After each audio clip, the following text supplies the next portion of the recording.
Hi hello welcome to food truck Malabar. അപ്പോൾ ഞാനിന്നൊരു spicy masala ഓംലെറ്റിൻ്റെ റെസിപ്പി ആയിട്ടാണ് വന്നത്. നമുക്ക് ഒരു പ്ലേറ്റ് ചോറ് തിന്നാൻ കറിൻ്റെ ഒന്നും ആവശ്യമില്ല.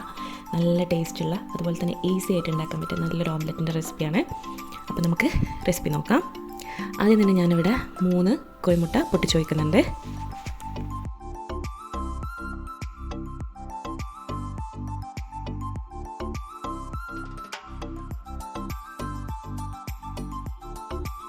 ഇതിലേക്ക് ഒരു 1/4 ടീസ്പൂൺ ഉപ്പ് ചേർത്തിട്ട് നല്ലോണം ബീറ്റ് ചെയ്യാം.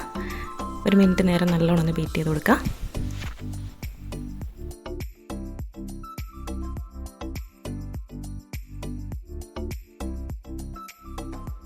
ഇനി ഓംലെറ്റ് ഉണ്ടാക്കാനുള്ള പാൻ അടുപ്പത്ത് വെച്ച ശേഷം ഇതിലേക്ക് 2 ടേബിൾ സ്പൂൺ വെളിച്ചെണ്ണ ഒഴിച്ച് കൊടുക്കുക.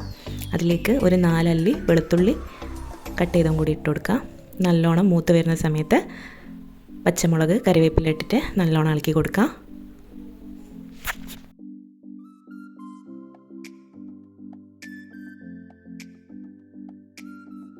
ഇതിലേക്ക് ഒരു വലിയ സവാള കട്ട് ചെയ്തതും കൂടി ചേർത്ത് നല്ലോണം വഴറ്റി കൊടുക്കുക.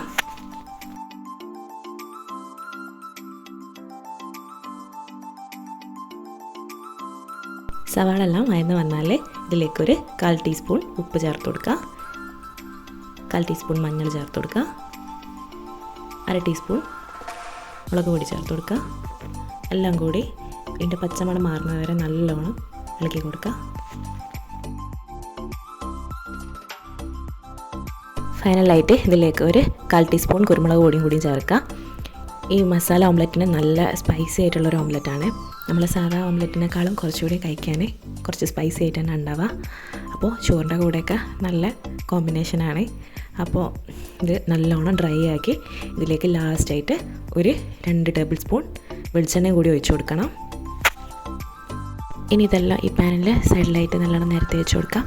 ഇനി ഇതിലേക്ക് നമുക്ക് നേരത്തെ ബീറ്റ് ചെയ്ത് വെച്ച എഗ്ഗിൻ്റെ മിക്സ് ഇതിലേക്ക് ഒഴിച്ച് കൊടുക്കാം.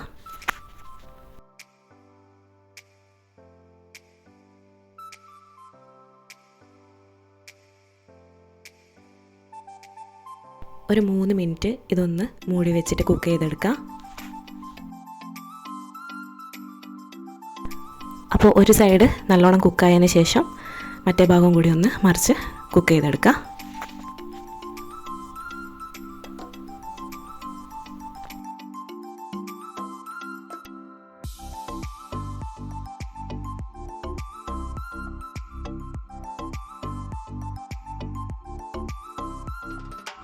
അപ്പോൾ നമ്മുടെ സിമ്പിളായിട്ടുള്ള സ്പൈസി മസാല ഓംലെറ്റ് ഇവിടെ റെഡി ആയിട്ടുണ്ട്.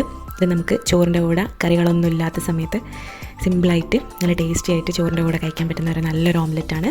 അപ്പോൾ എല്ലാവരും ഇതൊന്ന് ട്രൈ ചെയ്ത് നോക്കുക.